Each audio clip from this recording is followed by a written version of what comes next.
और इस बीच आपको बता दें, नेपाल के बाद चीन जो है वो अब भूटान पर भी नजर है। इस वक्त की बड़ी खबर आपको बता रहे हैं, नेपाल के बाद अब चीन की नजर है भूटान पर। भूटान पर कब्जा करने की तैयारी में है चीन चाहता है कि किसी भी तरीके से भूटान पर कब्जा कर लिया जाए। तो ये इस वक्त की बड़ी खबर आपको बता रहे हैं। चीन अब भूटान पर अपनी नजर दौड़ा रहा है और चाहता है कि किसी भी तरीके से भूटान पर कब्जा जमाया जाए। चीन की नजर अब भूटान पर है।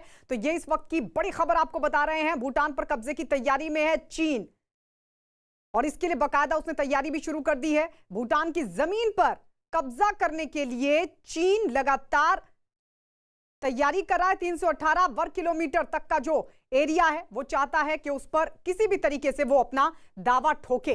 तो ये बड़ी खबर इस वक्त की आपको बता रहे हैं। पहले डोकलाम विवाद जो कई महीनों तक चला, और इस सब के बीच अब एक बार फिर से भूटान पर नजर चीन की। आपको बता दें, भूटान से भी भारतीय सीमा सटती है, और ऐसे में भूटान की सिक्योरिटी भी कहीं ना कहीं भारत के लिए बेहद अहम हो जाती है। और इस सब के बीच जो बड़ी खबर है वो ये कि चाइना की नजर अब भूटान पर है। तो एक अंग्रेजी अखबार के हवाले से खबर है कि चीन ने भूटान के वेस्टर्न सेक्टर की 318 वर्ग किलोमीटर और सेंट्रल सेक्टर की 495 वर्ग किलोमीटर जमीन पर अपना दावा ठोक दिया है। इससे पहले चीनी सेना ने भूटान के 5 क्षेत्रों में घुसपैठ कर सड़कें और चीनी सैनिकों की आवाजाही के लिए हेलीपैड बनाए थे। तो ये तमाम तैयारियां, ये तमाम कोशिश चाइना की तरफ से भूटान पर, पहले डोकलाम विवाद और अब एक बार फिर से भूटान पर दावे की कोशिश चाइना की तरफ से। आपको बता दें, एलएसी पर भारत से मुंह की खाने के बाद अब बौखलाया चीन, जो चौतरफा एक के बाद एक झटके झेल रहा है। एलएसी पर भारत के हाथों फिंगर 4 की कई चोटियां गंवाने के बाद अंतर्राष्ट्रीय स्तर पर चीन बेनकाब हो रहा है। अमेरिका और ब्रिटेन की मीडिया में बेनकाब होने के बाद चीनी राष्ट्रपति शी जिनपिंग की पूर्व सहयोगी ने भी जिनपिंग की पोल खोलकर रख दी है। अमेरिकी मीडिया ने जहां लद्दाख में चीनी सेना को असफल बताया, तो वहीं ब्रिटिश मीडिया ने जिनपिंग को निशाने पर लेते हुए कहा कि जिनपिंग चीन को आग में धकेल रहे हैं। जबकि उनकी पूर्व सहयोगी केशिया ने जिनपिंग को माफिया बॉस बताते हुए चीन की हत्या करने का आरोप भी लगाया। तो लगातार चौतरफा घेर रहा है चीन। हमारे सहयोगी संदीप बोल हमारे साथ ले से जुड़े हुए हैं। संदीप, चौतरफा घेर रहा है क्योंकि कई, अमेरिका समेत कई ऐसे देश हैं, जापान भी है उनमें से एक, जो चाइना को लगातार निशाने पर ले रहा है। लेकिन इस सब के बीच कितना दबाव इस वक्त चीन पर? देखिए गायत्री, आपने सबसे पहली इस खबर की शुरुआत की भूटान को लेकर। भूटान में चीन का दखल जो है अभी से नहीं, 2015 की बात करें, 2015 से इस तरीके की स्थितियां देखने को मिली है। अगर हम लोग बात करें डोकलाम के उस इलाके में जहां पे विवाद हुआ था, 2015 में जो है वो बताया जा रहा है कि वहां के जो प्रधानमंत्री है उन्होंने भी वहां का दौरा किया था और उनके साथ कुछ चीनी जो है लोग भी मौजूद थे। उसके बाद उन्होंने कई सारे ऐसे इलाकों को जो है सर्वे भी किया। हालांकि उसके बाद से जो है चुम्बी वैली के इलाके में चीन ने अपना कंस्ट्रक्शन शुरू किया और इस पर जो है भारतीय सेना लगातार नजर बनाए हुए थे। 73 दिन के स्टैंड ऑफ के बाद जो है जब डोकलाम का विवाद सुलझा, तो उसके बाद जो है खुद जो है वहाँ के जो बॉर्डर मैनेजमेंट के जो मंत्री थे वो भी उन इलाकों में आए थे। लेकिन जहाँ तक चीन के सेना का कैंप वहाँ पे लगा हुआ है उस इलाके में, जिनको पीछे धकेला गया था, वो उनके कैंप में रुके, लेकिन भारतीय कैंप की तरफ नहीं आए। सुबह आए, आके चाय पी के निकल गए। तो ये कहना है कि अभी से जो है चीन ने भूटान के ऊपर जो है दबाव बनाने की कोशिश की, वो लंबे समय से चल रहा था। अगर हम लोग मैप की बात करें, मैप में भूटान का जो वो ऊपर वाला हिस्सा जो कि तिब्बत में जाके लगता है, वहाँ पे 2 छोटे छोटे पैचेस हैं, वहाँ पे जो है वो चीन के कब्जे में है। चीन कोशिश कर रहा है कि उन 2 पैचेस को जो है जमीन के हिसाब से बदल दिया जाए, यानी कि उन 2 पैचेस को वो भूटान को वापस कर दे, और भूटान जो है चुम्बी वैली की आसपास का इलाका, एक काफी बड़ा इलाका है, वो उसकी तरफ कर दे। यानी कि लैंड एक्सचेंज की जो है कोशिश चीन की जो है वहां पे थी, लेकिन अब जो है सीधे तौर पर उसकी राज जो है वो फाश हो चुका है। और सबको पता है कि किस तरीके से वो लैंड ग्रैबिंग का काम जो है वो करता है चाइना, और उसी के मद्देनजर जो है इस वक्त भूटान पे भी उसकी नजर है। और ये नजर आज से नहीं है, काफी सालों से जो है कंटिन्यू भूटान पर जो है नजर बनाए हुए है चाइना, और फोकस करके उसी के हिसाब से काम कर रहा है। बात रही इंटरनेशनल कम्युनिटी में, अलग अलग देशों में, आप देख सकते हैं कि किस तरीके से सभी बड़े देश, खास तौर पे कि ऐसे देश, यानी जापान को ले लीजिए आप, ऑस्ट्रेलिया, भारत, अमेरिका, हम लोगों ने तो बाकायदा इन चारों देशों ने तो मिलकर क्वाड तक बनाया है। क्वाड यानी कि क्वाड्रिलेटरल। इन चारों ने जो है मिलकर जो फ्रीडम ऑफ नेविगेशन का बेजा इस्तेमाल चीन करता था पूरे साउथ चाइना सी के इलाके में, उसको कंट्रोल करने के लिए क्वाड्रिलेटरल यानी क्वाड तैयार किया था। और उसी के हिसाब से जो है चीन जो है उसके बाद से जो खासा जो है परेशान जरूर था कि अब समंदर में भी जो है उसको चुनौती देने के लिए चार ऐसे देश जो है वो तैयार है, क्योंकि इन चारों देश के समुद्री इलाकों से जो है उसका तेल जाता है। और खुद अमेरिका तो उन सब इलाकों में बहुत ज़्यादा एक्टिव है, भले ही उसकी लैंड बाउंड्री या सी बाउंड्री उन सब इलाकों से नहीं लगती हो, पर्शियन गल्फ के आसपास का, लेकिन वो अपने आप उन सब इलाकों पर इतना मजबूत कर रहा है। चीन की हरकत और चीन की हालात को देखते हुए दुनिया के तमाम बड़े देश जो कि देख सकते हैं कि चीन जो भी कर रहा है गलत कर रहा है, तो उसके हिसाब से वो आगे कार्रवाई भी कर रहे हैं, कार्रवाई भी करे, और इसीलिए चौतरफा गिर गया है चीन। इस पर और भी समझेंगे संदीप आपसे, लेकिन जो क्योंकि भारत के कई राज्य ऐसे, चाहे बात उत्तराखंड की हो क्योंकि तिब्बत से वहां पर सीमा लगती है और लगातार तिब्बत पर अपना कब्जा जमाने की कोशिश चीन की तरफ से हो ही रहा है, दावा ठोक रहा है। उधर अरुणाचल प्रदेश में भी चीन से सीमा सटती है। ऐसे में ये तमाम जो इलाके हैं, चाहे बात लद्दाख की, अरुणाचल प्रदेश की हो या फिर उत्तराखंड की, वहां पर चीन की हरकतें लगातार देखने को मिलती रही और ऐसे में बहुत बड़ी चुनौती कहा जा सकता है कि भारतीय सेना लगातार तैयार है। लेकिन तब भी हम रुक करेंगे अरुणाचल प्रदेश की तरफ, जहां से हमारे सहयोगी मिंटू तामुली इस वक्त हमारे साथ हैं। वहां पर समझने की कोशिश करते हैं कि वो कौन कौन से इलाके हैं जहां पर चुनौती चीन की तरफ से खड़ी हो रही है। और मिंटू, क्योंकि हमने पिछले दिनों भी देखा जिस तरीके से जो 5 भारतीय अगवा किए गए थे, मजबूर हुआ चीन उनको छोड़ने के लिए, यानी एक बड़ा दबाव है क्योंकि कई ऐसे देश हैं जो अंतर्राष्ट्रीय स्तर पर चीन को घेरने की पूरी कोशिश कर रहे हैं। लेकिन वहां की स्थिति जरा बताइए क्या है? ये मेन इंपॉर्टेंट पॉइंट हो गया तवांग, 1962 से तवांग एंड मेचुका वैली, आपके सीओमी अभिधाया डिस्ट्रिक्ट सीओमी डिस्ट्रिक्ट मेचुका। उसके बाद टूटिंग सेक्टर जहाँ पे 1 किलोमीटर में उसने सड़क निर्माण किया था, हमारा भारत का सेना और जो रेशन या सामग्री जो लेवर्स होते हैं टेम्पोररी, उसने ढकल दिया चीन को आपके 2 साल पहले। तो उस इलाके और हो गया आपके चगलागाम, किबितो, वालोंग, ये सब इलाका है कि चीन को ये जगह को हड़पना है। क्योंकि ये अगर कर लेते हैं, मेन इनका फोकस है मेचुका एंड आपके टूटिंग और आपका हो गया तवांग। क्यों? तवांग में आपका वर्ल्ड के सेकेंड लार्जेस्ट मोनेस्ट्री है तवांग मोनेस्ट्री, उनको वो हड़पना चाहते हैं। चीन का मेन उद्देश्य वही है। हर कोई कहता है हम इंटरव्यू लेने गए हैं, हर कोई वहाँ के मॉन्क कहते हैं, वहाँ के पब्लिक जो कहते हैं। और मेन स्पेशली ये जो 5 युवाओं को जो अगवा किया था, ये युवाओं जो अपर सुबनसिरी जिले के नाचो अंचल से होते हैं। नाचो जो हो गया आपकी यहाँ पे क्लान अलग अलग होता है, जैसे तानी बेल्ट हो गया। तानी बेल्ट में ये बुद्धिस्ट नहीं होते हैं, तानी बेल्ट में बुद्धिस्ट नहीं होते हैं। ये लोग दोनीपोलो को मानते हैं, दोनीपोलो मीन्स सन एंड मून को मानते हैं। तो ये वो लड़का को अगवा किया है। ये डाइवर्ट कर रहे हैं गलवान वैली के और लद्दाख एंड लेह और गलवान वैली के जो मुद्दा को डाइवर्ट करने के लिए अरुणाचल तरफ में आ रहे हैं। और ये बात हम नहीं भूलना है और हम इनको तो ये जो वो कर रहे हैं, चीन जो उनका जो रवैया है और चीन जो कर रहे हैं वो हम सतर्क है, क्योंकि ऑलरेडी हमारे सेना बिल्कुल। और इसलिए मिंटू, इसलिए समझना बहुत जरूरी हो जाता है क्योंकि आज का जो दौर है जो लगातार चीन कर रहा है, बॉर्डर पर अपनी हरकतों से बाज नहीं आ रहा है और ऐसे में जो हालात है तनावपूर्ण है। इसलिए जिन जिन इलाकों से, जिन जिन राज्यों से चीन की सीमा सटती है, वहां पर क्या इंतजाम है भारतीय सेना की तरफ से, भारत की तरफ से, वो समझना बेहद जरूरी है। इस सबके बीच आपको बता दें, दुनिया में चौतरफा गिरे चीनी राष्ट्रपति शी जिनपिंग को एक और बड़ा झटका लगा है। कम्युनिस्ट पार्टी में साथ काम करने वाली शी जिनपिंग की पूर्व सहयोगी केई शिया ने बताया कि राष्ट्रपति माफिया बॉस की तरह व्यवहार कर देश और पार्टी की हत्या कर रहे हैं।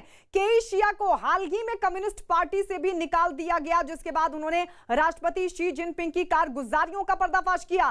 केई शिया का जिनपिंग को माफिया बॉस बताने वाला एक ऑडियो लीक हुआ था, जिसके बाद जिनपिंग की तरफ से उन पर कार्रवाई की गई। ब्रिटिश अखबार को दिए एक इंटरव्यू में शिया ने यह भी बताया कि वो अब चीन से बाहर हैं और उन्हें उम्मीद है कि चीन में एक दिन लोकतंत्र जरूर लौटेगा। तो जहां एक तरफ कोरोना वायरस छोड़कर पूरी दुनिया को संकट में चाइना ने डाल दिया है, चीन के राष्ट्रपति शी जिनपिंग ने डाल दिया है, तो वहीं अब अपने घर में भी घिर रहे हैं। उनके पूर्व सहयोगी ही लगातार उन पर सवाल खड़े कर रहे हैं। यूएस के अखबार न्यूज वीक की तरफ से ये पोल खोली गई है। आपको बता दें, इस वक्त की बहुत बड़ी खबर मिल रही है कि चीन की पोल खोलते हुए ये लिखा गया कि एलएसी पर भारत के मुकाबले चीन की सेना फ्लॉप साबित हुई है। चीनी राष्ट्रपति शी जिनपिंग को एलएसी विवाद का जिम्मेदार ठहराते हुए न्यूज वीक अखबार ने लिखा कि शी जिनपिंग ने भारतीय क्षेत्र में घुसपैठ कर अपने भविष्य को खतरे में डाल दिया है और उनकी सेना पीएलए लद्दाख में बुरी तरह असफल रही है। अमेरिकी अखबार ने लिखा कि 2012 में जिनपिंग के कम्युनिस्ट पार्टी का महासचिव बनने के बाद भारतीय सीमाओं पर चीन की घुसपैठ बढ़ी है। अखबार ने लिखा कि करीब 45 साल बाद 15 जून को चीनी सेना ने गलवान घाटी में घुसपैठ कर भारत को चौंका दिया और करीब 20 भारतीय सैनिक शहीद हुए, जबकि भारत ने 60 चीनी सैनिकों को मौत के घाट उतार डाला।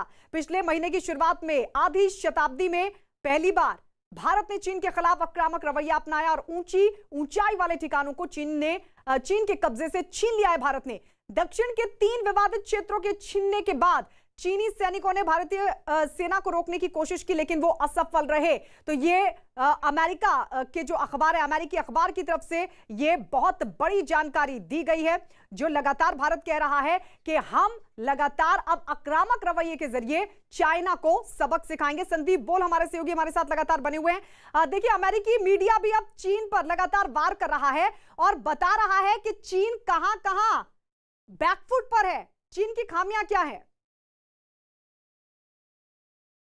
बिल्कुल, देखिए, अगर हम लोग अमेरिकन मीडिया की बात करें, जब गलवान की घटना हुई थी उस वक्त जो है भारतीय सेना ने इस चीज़ को कबूल किया था कि उनके उस झड़प में 20 सैनिक शहीद हुए, लेकिन चीन की तरफ से अब तक आधिकारिक तौर पर कोई भी घोषणा नहीं की गई, ना बताया गया, ना नंबर्स बताए गए।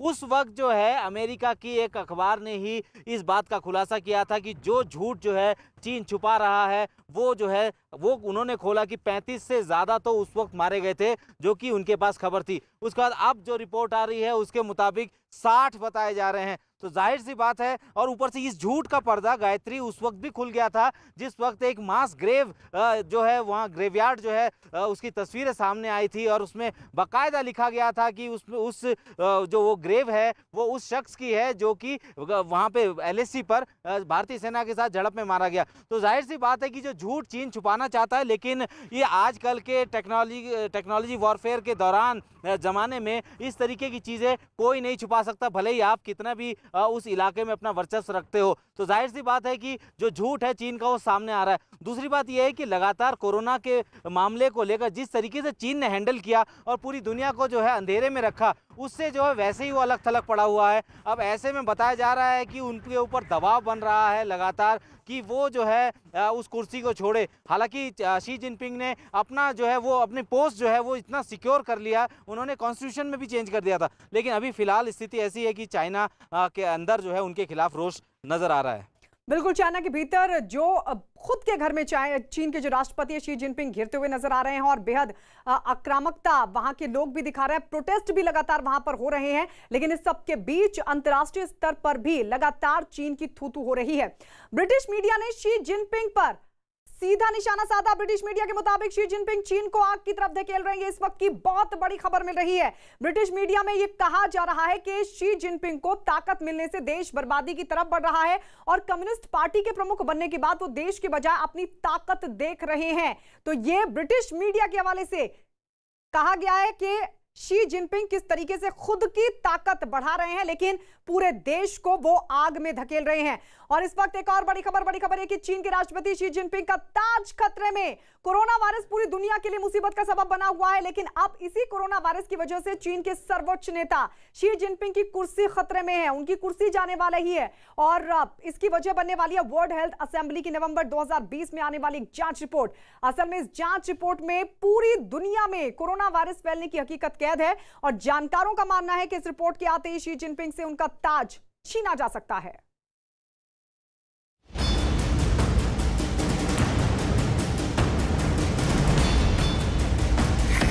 खतरे में है शी जिनपिंग का ताज।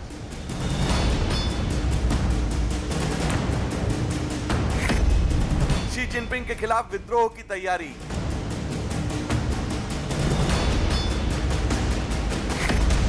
चीन के राष्ट्रपति की साजिश बेनकाब। जबरन हटाए जा सकते हैं शी। चीन में सब ठीक नहीं है। कोरोना वायरस के मुद्दे पर दुनिया भर में घिरे चीन के राष्ट्रपति शी जिनपिंग के लिए एक और बुरी खबर आ रही है। खबर यह है कि चीन की सीपीसी यानी कम्युनिस्ट पार्टी ऑफ चाइना भी शी जिनपिंग से नाखुश है और उनकी नाराजगी की वजह है कोरोना वायरस पर चीन के सर्वोच्च नेता का बोला गया झूठ। पूरी दुनिया कोरोना वायरस के लिए चीन को जिम्मेदार ठहरा रही है, लेकिन शी जिनपिंग ने इसे गलत करार देते हुए इसे चीन के खिलाफ एक साजिश बताया था। अब उनका झूठ बेनकाब होने वाला है।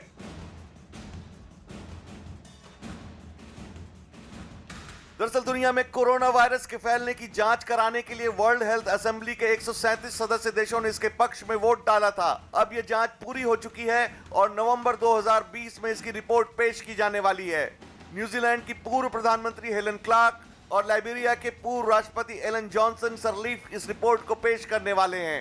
लेकिन इस रिपोर्ट के आम होने से पहले ही चीन में शी जिनपिंग के लिए मुश्किलें बढ़नी शुरू हो गई हैं। ब्रिटेन के एक रक्षा विशेषज्ञ निकोलस ड्रुमांड के मुताबिक इस रिपोर्ट में चीन के सर्वोच्च नेता शी जिनपिंग के लिए बुरी खबर बंद है। निकोलस ड्रुमांड के मुताबिक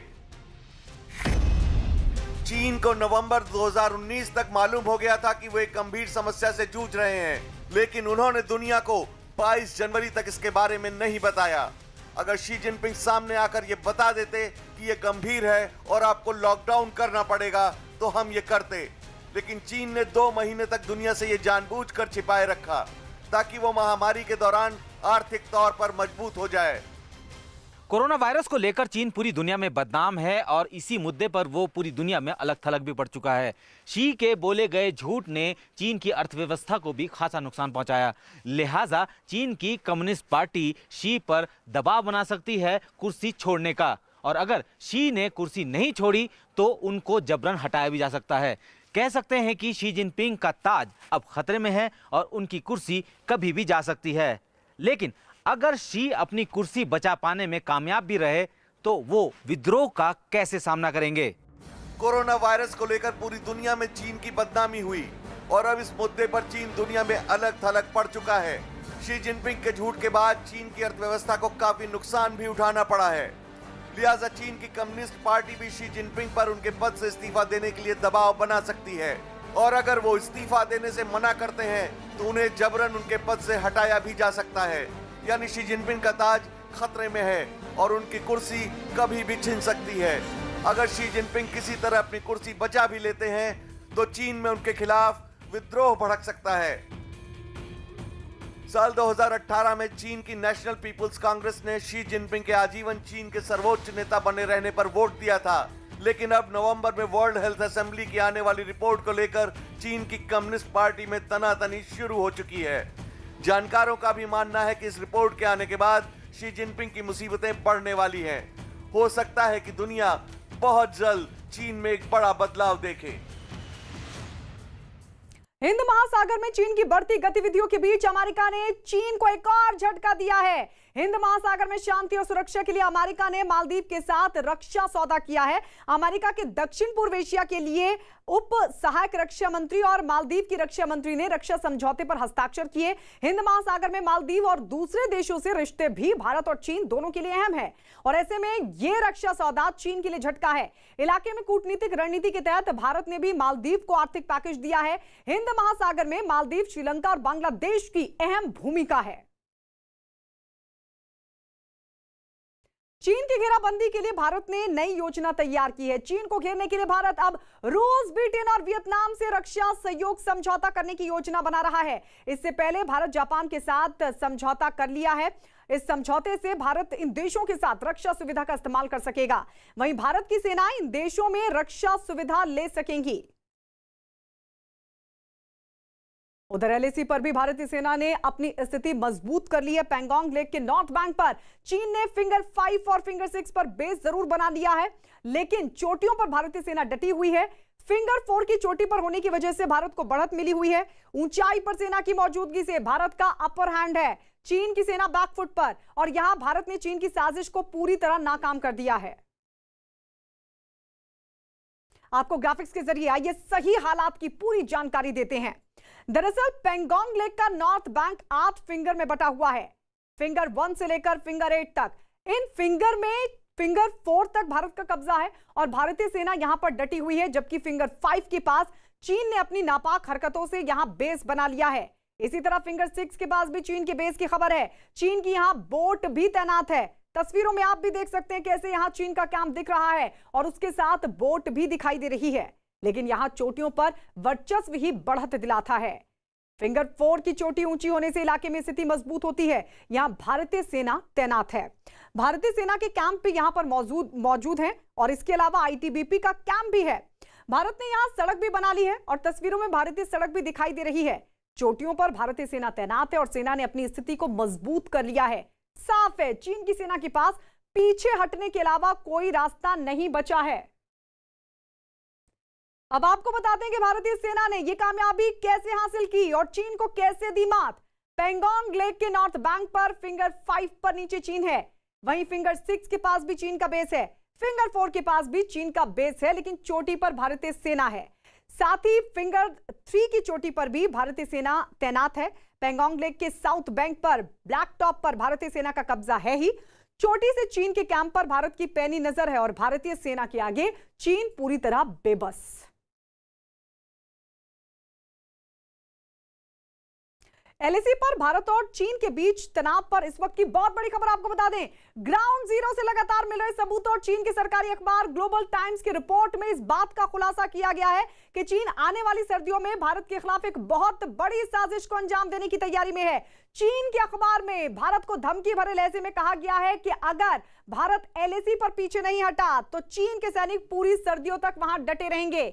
चीन की यह गीदड़ भभकी ऐसे वक्त में सामने आई है जब भारत सर्दी के मौसम में चीन की किसी भी चुनौती का जवाब देने के लिए पूरी तरह तैयार है। चीन की चालबाजी पर सबसे बड़ी खबर।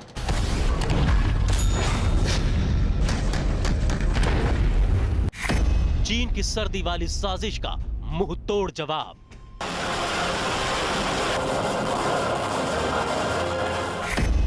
शी की सेना का प्लान अक्टूबर ध्वस्त।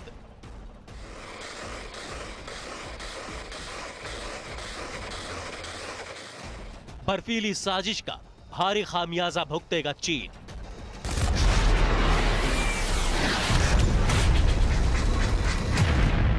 एलएसी पर भारत और चीन के बीच चल रहे तनाव पर बहुत बड़ी खबर आ रही है।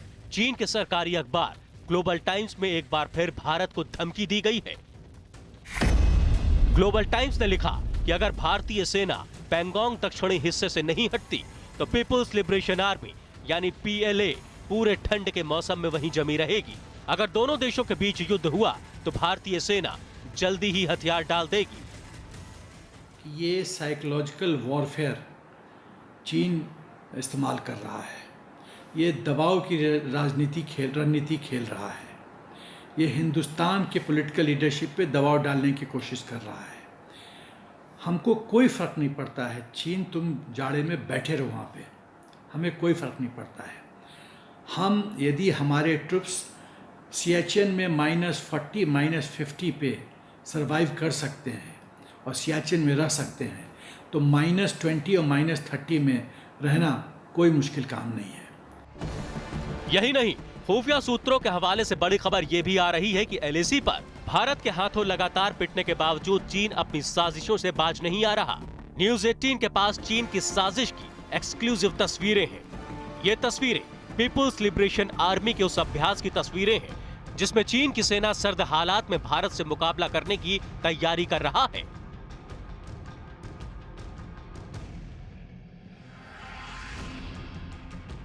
चीन की साजिश की एक्सक्लूसिव तस्वीरें। प्रचंड सर्दी में चीनी सेना की साजिश बेनकाब। छद्म हथियारों से धोखा देने की कोशिश। भारत के साथ चीन का चिटिंग वॉर। न्यूज 18 के हाथ लगा चीनी सेना का यह वीडियो उस धोखे की बानगी है जिसे चीन अक्सर अंजाम देता रहा है। लेकिन इस बार भारत के सामने चीन की हर एक साजिश एक के बाद एक बेनकाब हो रही है। चीनी सेना पीपुल्स लिबरेशन आर्मी का ये वीडियो उस तैयारी की ओर इशारा कर रहा है जिसमें भारत को धोखे में रखकर चीन की सेना अपने मंसूबों को अंजाम देना चाहती है। चीन के इस फाइटर जेट को देखिए, ये फाइटर जेट नहीं बल्कि हवा से भरा एक गुब्बारा है। इसी तरह चीन के इस टैंक को भी देखिए, ये टैंक चीन के छद्म साजिश का पर्दाफाश कर रहा है। दरअसल चीन ये सब कुछ आने वाली सर्दियों के लिए कर रहा है, क्योंकि एलएसी के जिन इलाकों में तनाव बना हुआ है वहां अक्टूबर महीने में मौसम तेजी से बदलने वाला है। अक्टूबर महीने में लेह का तापमान -15 डिग्री सेल्सियस तक जाने वाला है। अक्टूबर महीने में लद्दाख का तापमान -15 डिग्री सेल्सियस तक पहुंच जाता है। अक्टूबर महीने में सियाचिन में -60 डिग्री सेल्सियस तक तापमान पहुंच जाता है। यही वजह है कि चीन ने अभी से ही एलएसी पर सैनिकों और हथियारों का भारी जमावड़ा लगाना शुरू कर दिया है। इतना ही नहीं, चीनी सैनिकों ने भीषण सर्दी का सामना करने के लिए बड़े पैमाने पर शेल्टर भी बना लिए हैं। सूत्रों के हवाले से इस बात की भी खबर आ रही है कि एलएसी पर चीन के सैनिकों को आधुनिक हथियारों से लैस कर दिया गया है। टैंक और ट्रक पर तैनात तोप भी चीनी सेना की तरफ से तैनात कर दी गई है। सर्दियों में एलएसी पर बने रहने के लिए खास तरह के तंबू भी बनाने शुरू कर दिए गए हैं। इतना ही नहीं, रात में सीमा पर चीन की तरफ से सैन्य अभ्यास भी किया जा रहा है।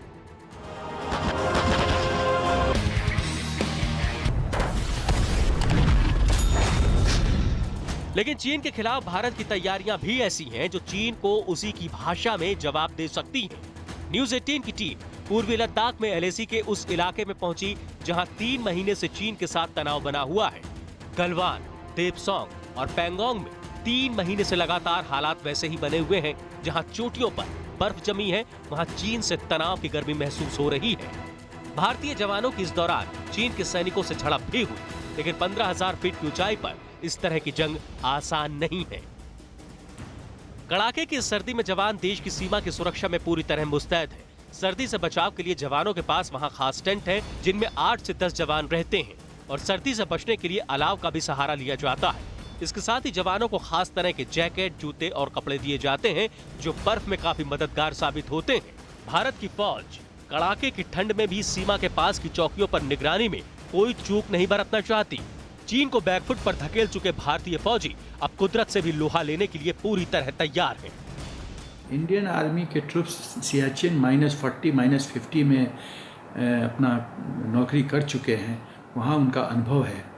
तो पूरा इक्विपमेंट तो हिंदुस्तान के फौज का थल सेना का टेस्टेड है कि सब जीरो टेम्परेचर में कैसे सरवाइव करना है, कैसे इक्विपमेंट इस्तेमाल करना है, क्या क्या समस्याएं होती है, उसका समाधान क्या है, कौन इक्विपमेंट इफेक्टिव है, कौन इफेक्टिव नहीं है, किसकी मैल फंक्शनिंग हो जाती है सब जीरो टेम्परेचर के वजह। ये सब तो सब ज्ञान हिंदुस्तान के थल सेना को ट्रुप्स को है, क्योंकि सियाचिन में तो हम बहुत दिन से बैठे हुए हैं। क्या यही अनुभव चीन के पास है? नहीं। चीन भले ही बातचीत की आड़ लेकर भारत के साथ लगातार विश्वासघात करना चाहता हो, लेकिन इस बार भारत चीन को उसी की भाषा में जवाब देने की तैयारी पूरी कर चुका है। क्योंकि जो चीन एलएसी पर लगातार भारत को उकसाने का काम कर रहा है, वही चीन अब सर्दियों में भारत से एक बार फिर मुंह की खाने को तैयार बैठा है।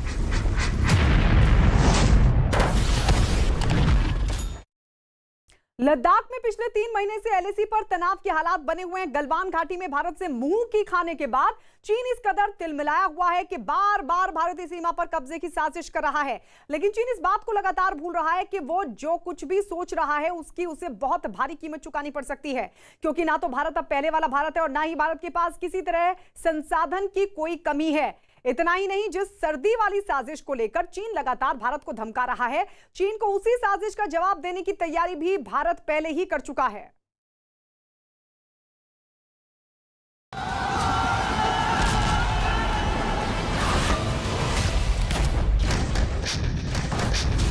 न्यूज़ 18 इंडिया की सुपर एक्सक्लूसिव खबर। सर्दियों में चीन को मुंह तोड़ जवाब देने की तैयारी। 20,000 फीट की ऊंचाई पर कांप उठेगी चीनी सेना। ग्राउंड जीरो से इस वक्त न्यूज़ 18 के पास बहुत बड़ी खबर आ रही है। चीन के किसी भी चुनौती का जवाब देने के लिए भारतीय सैनिकों ने अपनी तैयारी पूरी कर ली है। इतना ही नहीं, भारतीय सेना लद्दाख सेक्टर में आने वाली कड़कड़ाती सर्दियों के लिए भी पूरी तरह से तैयार है। सूत्रों के हवाले से बड़ी खबर यही है कि चीन के हर चाल का जवाब देने के लिए भारतीय फौज ने एड़ी चोटी का जोर लगा दिया है।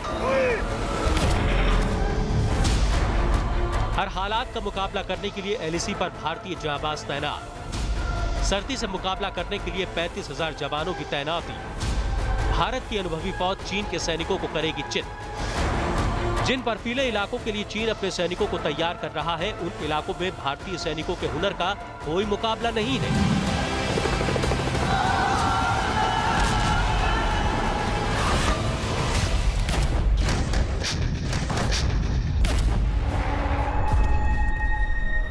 ऐसे इलाकों के ऊपर सबसे पहले लड़ाई होती है सर्वाइवल की।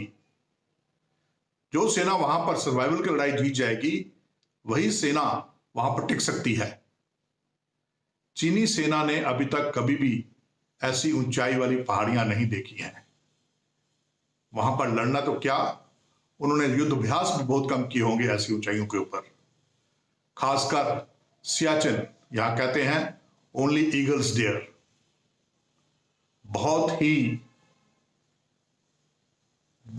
ही दृढ़ शक्ति और फौलादी तन और मन वाले सैनिक ऐसी जगहों पर जी सकते हैं, जिसके लिए भारतीय सेना अपने सैनिकों को तैयार करती है।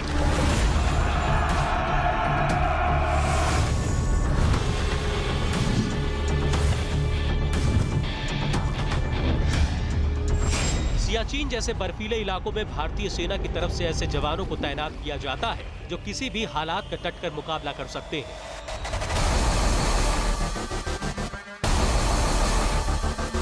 ये जवान दिमागी तौर पर इतने मजबूत होते हैं कि किसी भी तरह के हालात इनका मनोबल नहीं तोड़ सकते। एलएसी पर तनाव के बीच न्यूज 18 की टीम ग्राउंड जीरो से आपको पल पल की खबरें दे रही है और सूत्रों के मुताबिक इस वक्त की सबसे बड़ी खबर यही आ रही है कि जो चीन पूरी सर्दियों में भारत के खिलाफ डटे रहने की बात कह रहा है, भारत ने इसी चीन को सबक सिखाने के लिए जाबाजों की एक ऐसी टोली तैयार की है जो कि अपने अनुभव और रणकौशल के चलते चीन के किसी भी मंसूबे को आसानी से ध्वस्त करने के लिए तैयार है। इसके ठीक उलट चीन की पीपल्स लिबरेशन आर्मी ने पूर्वी लद्दाख में जिन सैनिकों की तैनाती की है, वो चीन के अनिवार्य भर्ती कार्यक्रम के तहत सिर्फ 2 से 3 साल के लिए सेना में आए।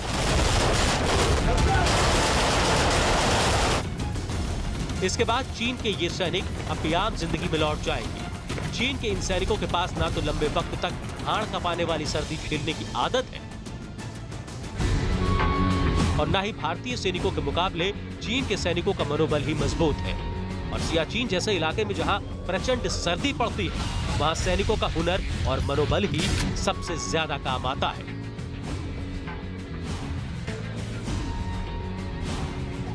ऐसे अल्टीट्यूड के ऊपर बुलेट भी अलग से बिहेव करती है, जिसे बुलेट ड्रैग के नाम से कहा जाता है।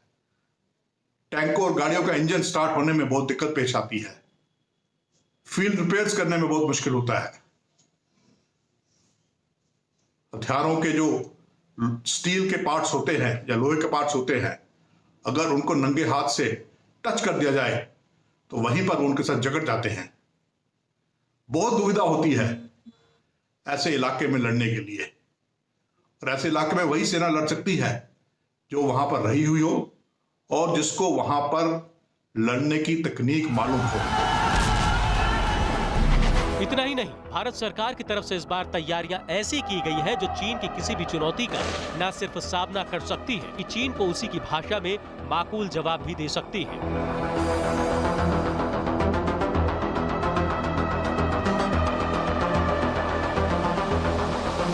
ग्राउंड जीरो से एक बड़ी खबर यह भी आ रही है कि सभी सैनिकों को प्रचंड ठंड से बचने के लिए पोर्टेबल केबिन दिए गए हैं।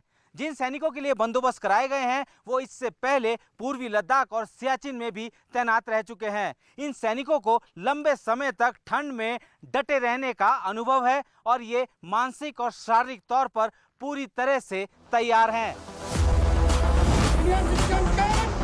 दरअसल भारतीय जाबाजों को ऐसे हालातों से मुकाबला करने की ट्रेनिंग दी जाती है हाई एल्टीट्यूड वॉरफेयर स्कूल में।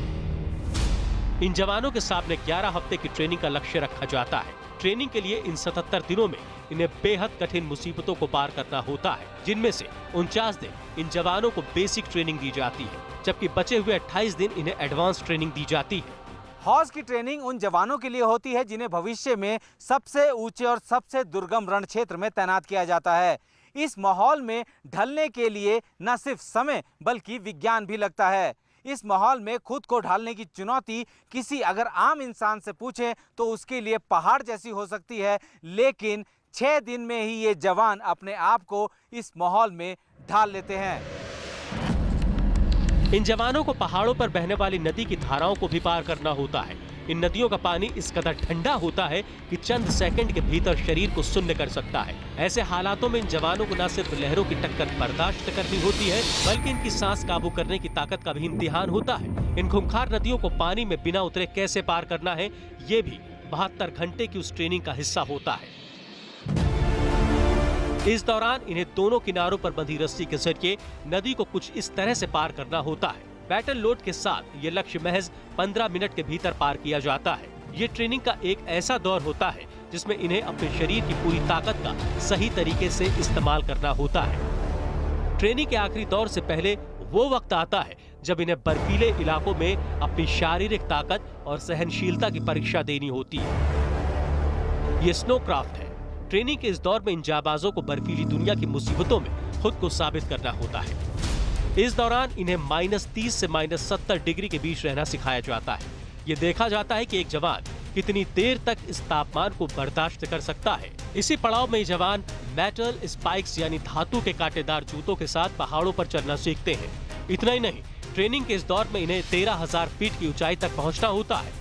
जाहिर है भारत के पास न सिर्फ युद्ध का लंबा अनुभव है, बल्कि भारत के जाबाजों की ट्रेनिंग भी ऐसे माहौल में होती है जहां उनका सामना कुदरत के सबसे बेरहम चेहरे से कराया जाता है। यही वजह है कि अगर चीन इस बार भारत को 1962 वाला भारत समझने की भूल करेगा तो उसकी क्या हालत होगी ये वो सोच भी नहीं सकता। भारत अपनी सेनाएं सियाचिन में रखता है।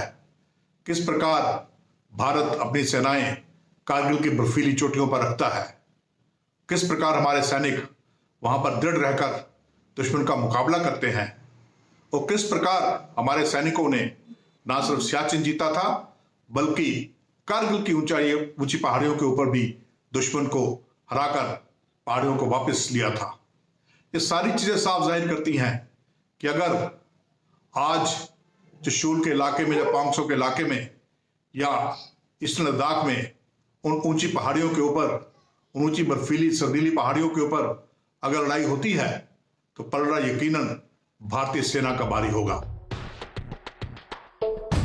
इतना ही नहीं, वैश्विक तौर पर कई देशों से घिरा चीन अगर आने वाली सर्दियों में भारत के खिलाफ युद्ध की आग को भड़काता है तो भारत के साथ उसे अमेरिका, ब्रिटेन, फ्रांस, ऑस्ट्रेलिया और जापान जैसे देशों के भी कड़े विरोध का सामना करना पड़ सकता है। और अगर ऐसा हुआ तो चीन एक ऐसे अंजाम से गुजरेगा जिसकी कीमत चीन में आने वाली पीढ़ियों तक को चुकानी पड़ सकती है।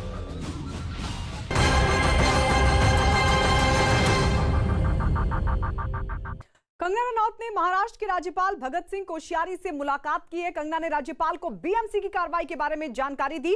राज्यपाल भगत सिंह कोश्यारी ने उन्हें न्याय दिलाने का भरोसा दिया। बीएमसी के दफ्तर तोड़ने के बाद बीएमसी की तरफ से दफ्तर तोड़े जाने के बाद कंगना की राज्यपाल के साथ ये पहली मुलाकात है। बीएमसी की कार्रवाई पर राज्यपाल भगत सिंह कोश्यारी पहले ही नाराजगी जता चुके हैं और इस सबके बीच कंगना रनौत पहुंची राज्यपाल भगत सिंह कोश्यारी से मिलने के लिए। उनकी बहन रंगोली भी इस दौरान उनके साथ मौजूद रही और राज्यपाल भगत सिंह कोश्यारी ने भी उनको भरोसा दिया कि उन्हें न्याय मिलेगा। आपको बता दें, केंद्रीय मंत्री और आरपीआई के अध्यक्ष रामदास आठवले भी राज्यपाल भगत सिंह कोश्यारी से मिलने के लिए पहुंचे थे और उनकी तरफ से यह कहा गया था राज्यपाल से कि कंगना रनौत के दफ्तर में जो तोड़फोड़ हुई है उसका कंपनसेशन उनको मिलना चाहिए, उसकी भरपाई होनी चाहिए। उसको लेकर राज्यपाल अपनी तरफ से कदम उठाएं। और रामदास आठवले कंगना रनौत से उनके घर पर भी मिलने के लिए पहुंचे थे। इस सब के बीच अब राज्यपाल से मिलने के लिए कंगना रनौत पहुंची है। दफ्तर में हुई तोड़फोड़ के बाद ये पहली मुलाकात कंगना रनौत की राज्यपाल के साथ, जिसमें राज्यपाल की तरफ से उन्हें न्याय का भरोसा दिया गया। मैंने उनसे मुझे जो भी मेरे साथ अन्याय हुआ है उसके बारे में बात की। वो हमारे सबके गार्डियन हैं यहाँ पे एंड जिस तरह से मेरे साथ सुलूक हुआ है उस बारे में मैंने वही बात की। वही हमारी आज ब्रीफ जो भी मीटिंग हुई उसके बारे में मैंने उन्हें बताया एंड आई होप कि justice be given to me, ताकि जो हमारे देश के जो लोग हैं और जो बच्चियां हैं खासकर उनका जो फेथ है वो सिस्टम में रिस्टोर हो।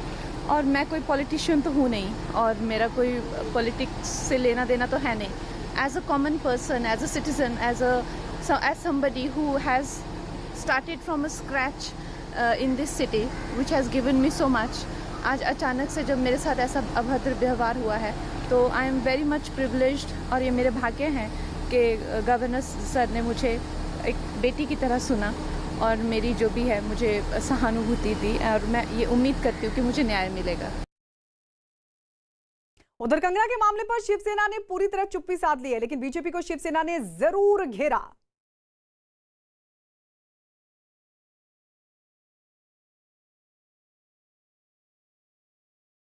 एक्ट्रेस का आप नाम ले रहे हो, हमारे लिए विषय खत्म हो गया है। हमने उसका ऊपर बात करना बंद किया है। जिसको जो करना है कर दीजिए। हम सुनेंगे, हम बोलेंगे नहीं, लेकिन हर बात का हम नोट करेंगे।